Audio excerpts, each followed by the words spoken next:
Welcome to the Empowerment Zone with Ramona Houston, where we zone in on Black and Brown relations and our journey to empowering our communities.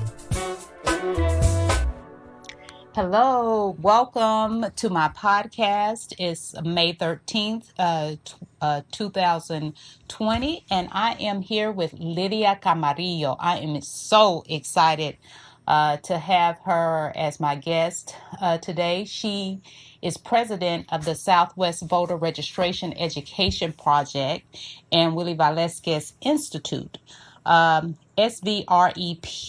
is what we'll refer to it from now on. Is based in San Antonio, and it's an important part and plays an important role in the political empowerment of the Latino community, which I'm sure Lydia will go in to the history of the organization.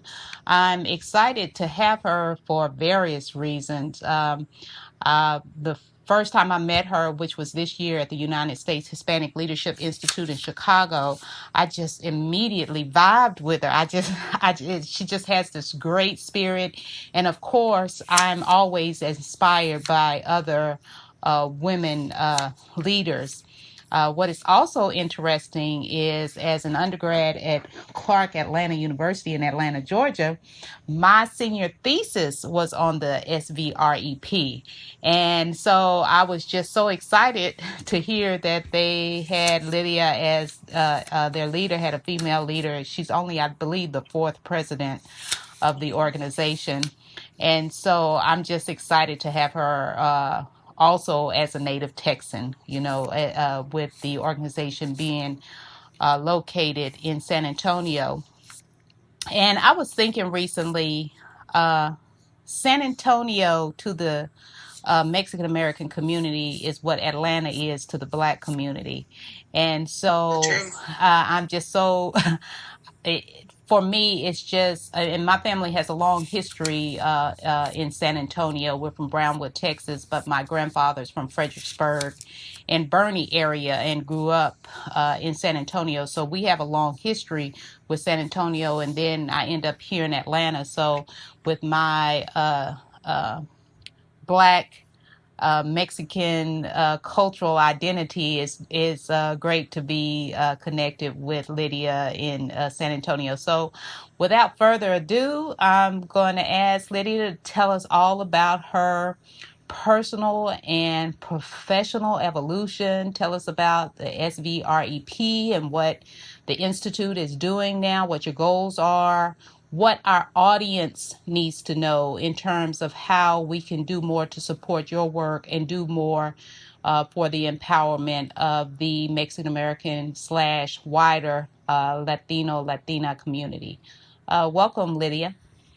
Thank you for the invitation. And I do have to echo that the first day we met, we immediately, clicked.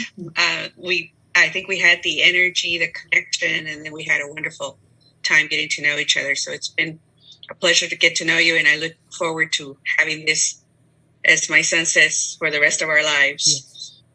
Yes. But the conversation today is about Latino, Southwest voter, Latino empowerment, and to some extent, some of the challenges we have this year. So let me just start by saying that our challenge this year are a number of things. This year is an unprecedented election.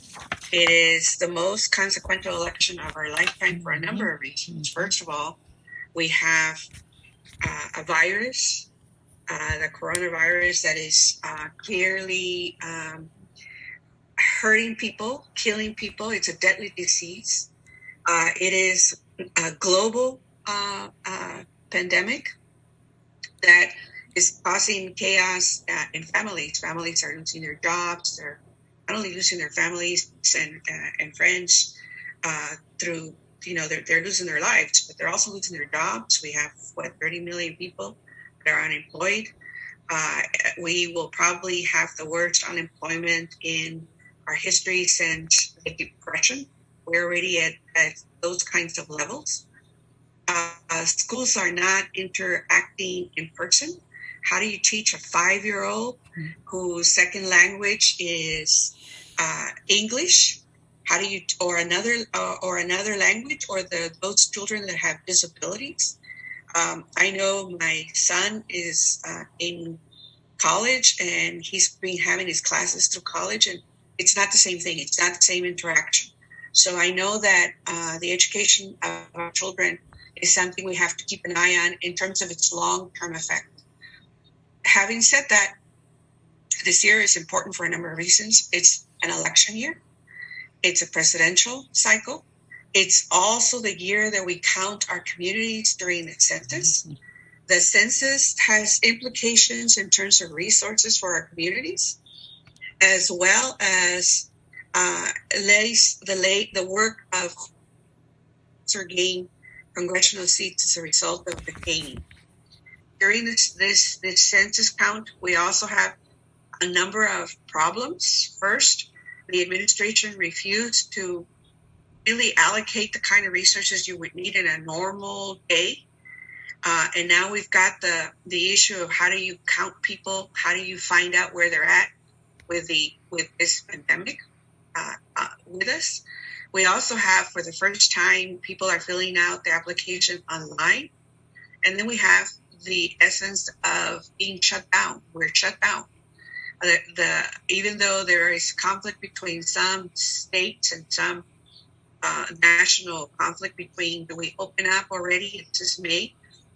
Or do we still continue to close, given what the scientists have told us? They have told us very clearly that we need a vaccine. We need to have testing of who has the virus, who doesn't. We need to have distancing, which is why we're taking this effort. Well, right now we're away from each other, but we're having meetings and situations, and children are learning through their computers, and some children and some people do not have computers. That's another issue. So it's a challenging year for the census.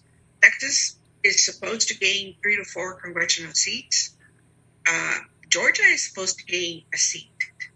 Colorado is supposed to gain a seat. So is Arizona. New York will likely lose 1 or 2 seats. Florida is supposed to gain 2 seats. But it depends on if we count our communities and we fill the census. Now, the good news is that it's been extended. If the deadline had been like in most cycles, April 1st, where we had to complete it, and then there's some time in between that and June or July, where then people knock on their doors to go see who didn't complete the form, self-responses.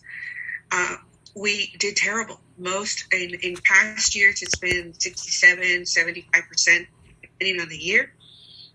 The nation was in their 40s, and depending on the state and depending on the congressional seat, today it's still as low as, in some places, 35 or less % respond rate, which means that people will lose resources like hospital money, resources for hospitals and police and the schools.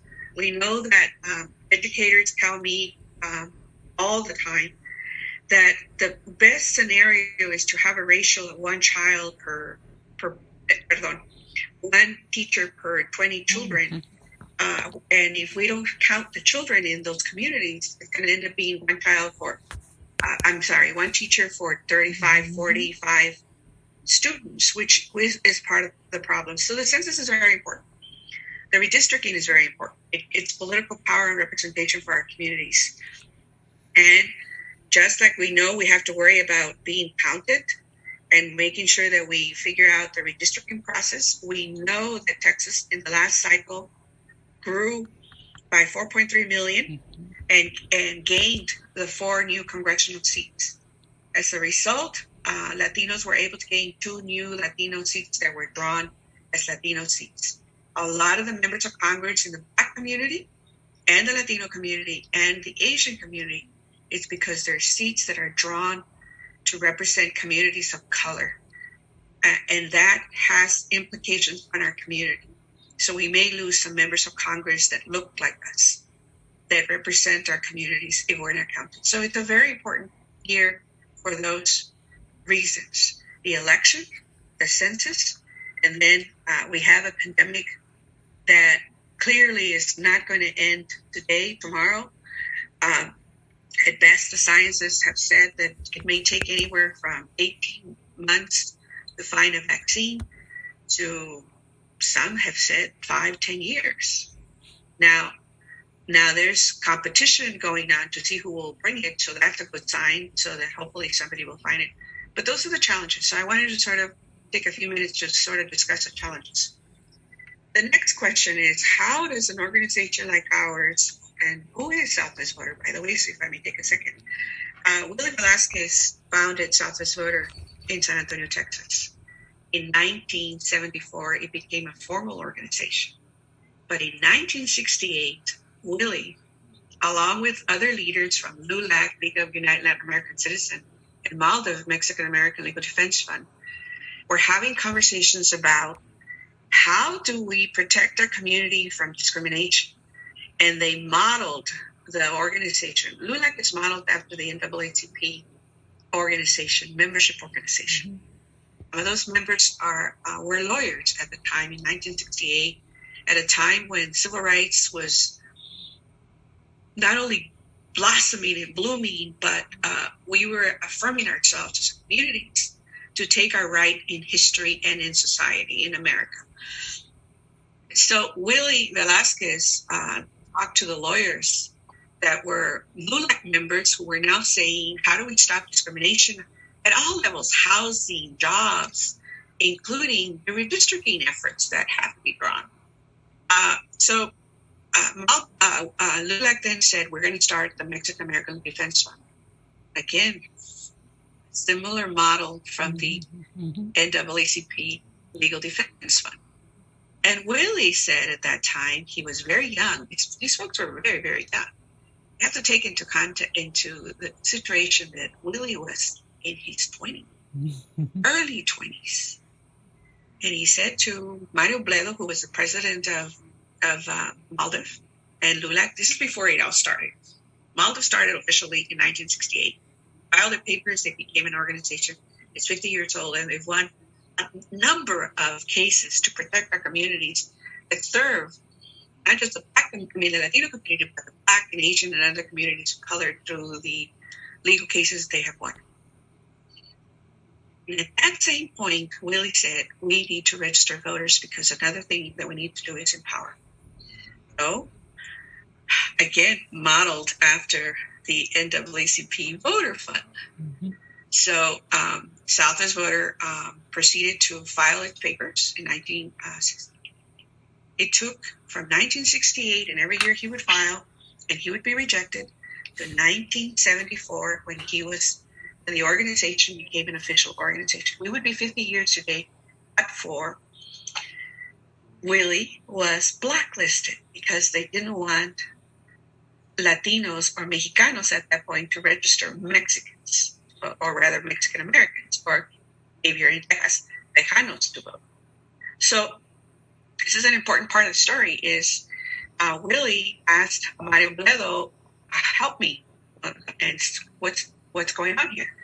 So at that point, the stars were aligned, and Mario was on his way to D.C., and he says, I'm going to go to D.C., so he stopped at the Department of Justice, and that's how he discovered that Willie was blacklisted for that reason. There was no other reason for that. He had been involved with activist organizations that he started, youth like Mecha and other groups that we all were a part of, to help, again, assert our political power, our essence of who we are in this country. And so, 1974, we get our C3 status and we become a formal organization. But Willie also knows that he still needs advice about how do you do this? We've never done this before. So Congressman Lewis, who at the time was one of the leaders of one of the most prominent organizations, says and tells us how to do this. He gives us technical assistance, which, by the way, I'm saying this because I know we're having a conversation about the natural relationships that the Black community and the Latino community have had. But we also were fortunate enough, lucky enough, I wasn't there. It was Willie, the first president, and Andy Hernandez, the second president, and Antonio Gonzalez, the third president, who were asked at the time that Mandela became president tell us how to do this. And of course, Andy Hernandez, the second president, spoke to the folks that called and said, we need advice. And he laughed and he said, you don't need advice, you're going to win. And he goes, yes, but we've never had an election. So they go and they provide assistance. But again, they didn't need the assistance. But I think they needed the validity of this is how it works. This is what happens. This is what's going to happen. So I sidetracked, but I think it's an important part of the history to get a feel. So we're officially 46 years old. Willie started registering voters by literally, he had a folding chair, folding table, a rotary phone. Some of you who are listening might not know what that is, but ask your mom or your grandma. And a phone book. And he would literally call from 9 o'clock or 8 o'clock in the morning till 5 o'clock in the afternoon and say, Ramona, good morning, good afternoon. Are you registered to vote? And if you would say yes, then the next question is there anybody in your household that needs to be registered? And if you'd say no, either way, he'd make an appointment to come and see you in the evening to go get you registered. And that's how it began. We have now registered 2.7 million Latinos and other communities in the U.S., mostly in the Southwest and then later in Georgia and in Florida. And we've trained 155,000 Latino leaders about political empowerment, about understanding who they are. We must always understand our history and move that history forward to understand our pathway to the future. And after that, we've also won 210 voting rights lawsuits. We've been very lucky that Joaquin Avila, another great heroes of our movement, we call him the father of voting rights within the Latino community, created and helped to pass a bill in California called the California Voting Rights Act, which, by the way, we're hoping that other states will follow that suit. Why is that important? Because since the Shelby ruling, constitutional ruling that has basically put aside, I like to call it, it's in a shell, Section 5 of the voting rights, our voting rights is pending until it gets reauthorized. But in California, they passed it and it works. So, one day, Antonio Gonzalez, the president, the former president of Southwest Water, who unfortunately we lost him, he lost his battle to cancer in 2018, called me and said, we have the Voting Rights Act. What do we do with it? And so we decided to do some homework. If California is such a rich, progressive state, a super blue state and getting bluer by the moment, does it truly represent the communities of color in jurisdictions that are at the local level?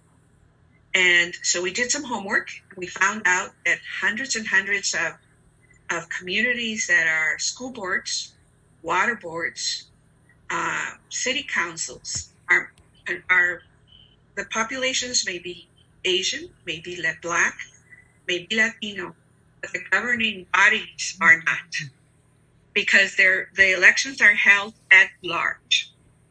And so the California voting rights gave us the opportunity to sue.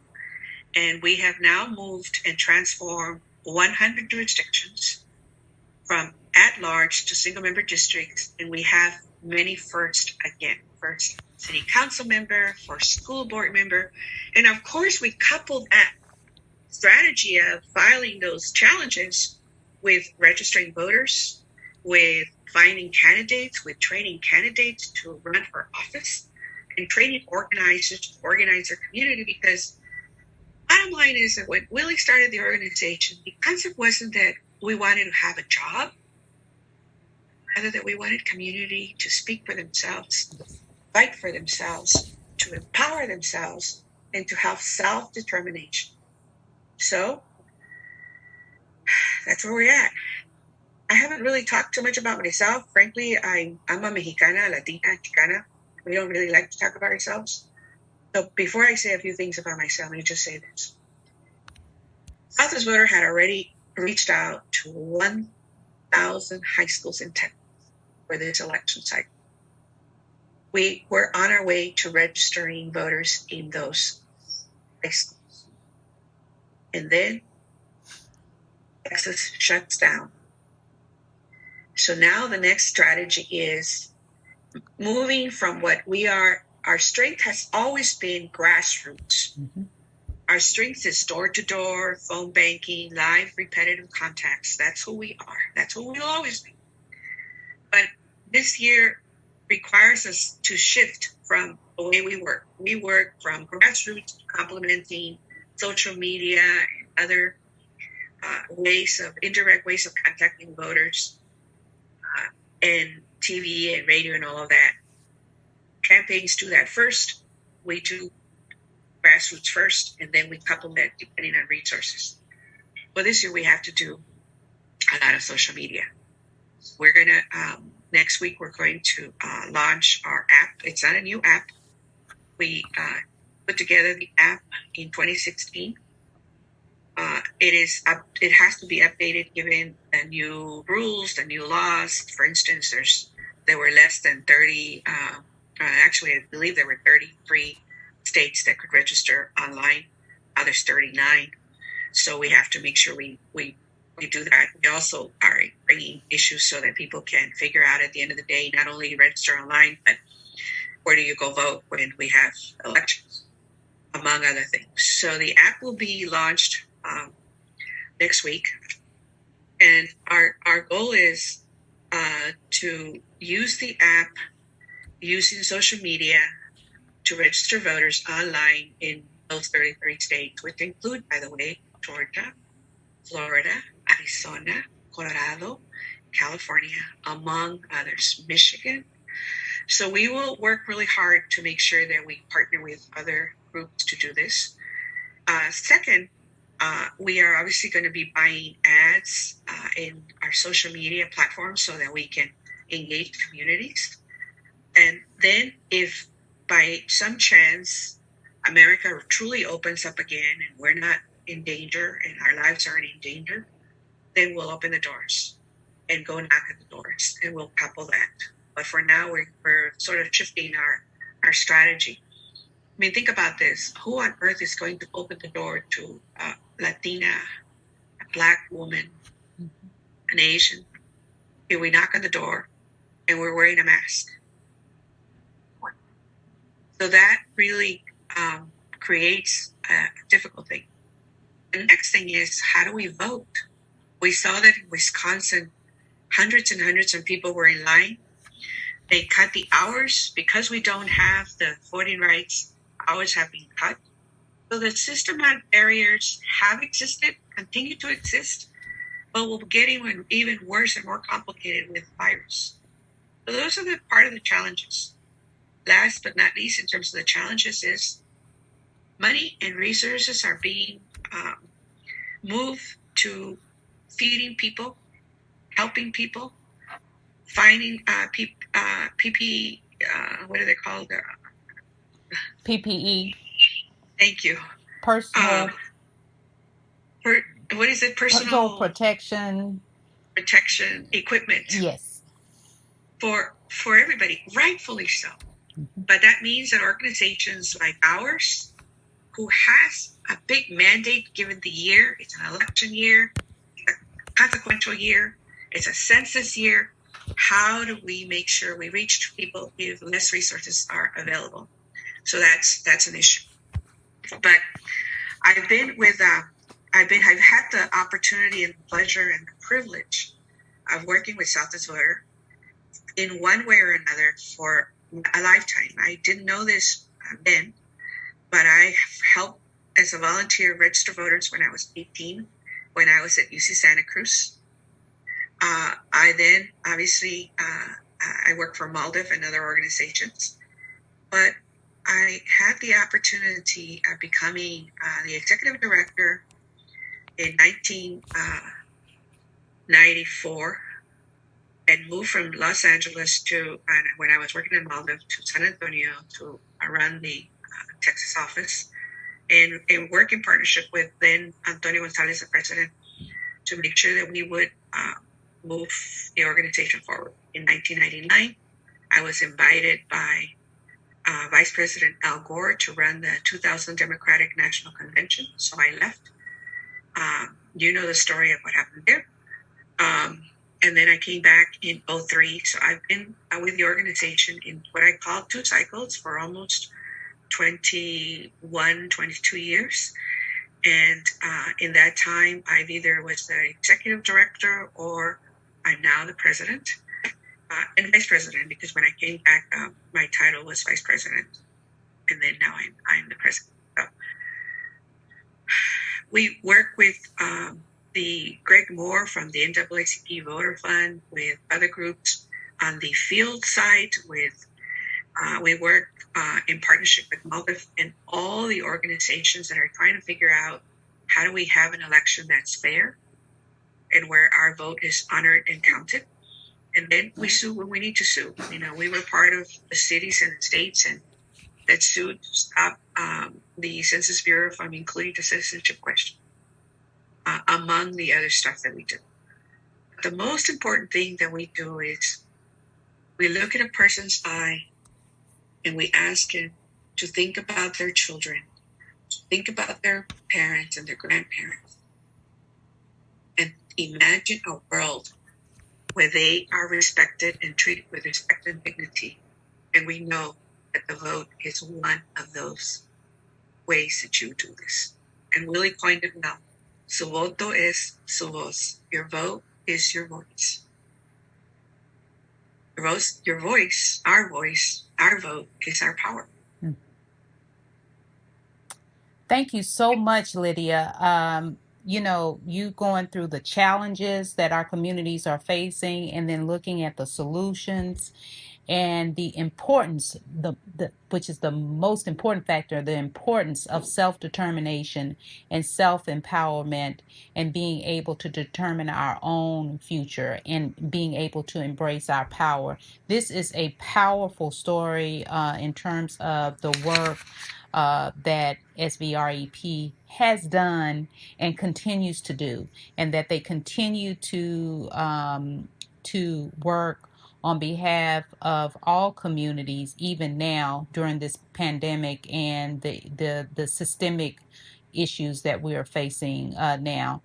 Thank you so much for joining us. If anybody would like to find you, please give us your website address as well as your social media platforms. And finally, could you let our audience know what they can do to support you or support your work? Thank you. Let me first thank you, and thank you for writing your thesis on Southwest Voter. I hope that it feels the same in many ways, but we've evolved given the world, how it's changing, and the invitation. So Southwest Voter, you can reach us at SVREP.org. S is in Sam, V is in Victor, E is in Edward. I think I'm saying it wrong. Let me start over.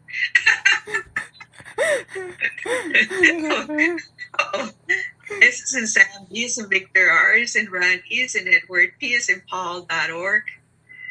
You can also reach us at 210-922-0225. You can find me at L Camarillo 1 or on Twitter, or L Camarillo at SVREP.org. And more importantly, we ask you to think about a couple of things that we want you to do. Right now, go make sure that everybody in your family, in your network, has submitted the census. Make sure that everybody in your family and friends have registered to vote. If they missed the deadline, they haven't missed the deadline. There's an election. November 3rd is the most important election. If you have a primary, you still have an opportunity. You may have already missed the registration deadline, but you still have to worry about the November election, November 3rd. Do that. If you want to be a volunteer, a donor, reach out to me, Lydia Camarillo, L Camarillo at SVREP.org, and we'll put you to work if you want to volunteer. And we'll take your dollars, and I promise you, given evaluations we have had, we stretch them every dollar to $5. We're a nonprofit, and the volunteers make that possible. We work with many people who want to change their communities for the better. So gracias. Thank you. Gracias. So we have, just to repeat, we need you to register to vote. We need you to fill out those census forms. And of course, you can always volunteer and donate to the Southwest Voter Registration Education Project. They appreciate your support. They appreciate your love and contributions. And most of all, that you embrace the power that you have to participate in the political process. Thank you so much, Lydia Camarillo. Will you come back and do another podcast with us soon? It would be an honor. And I'm looking forward to also breaking bread once we can. Yes. Just for the sake of breaking bread. Yes, of course. And I love to eat on top of that. All right.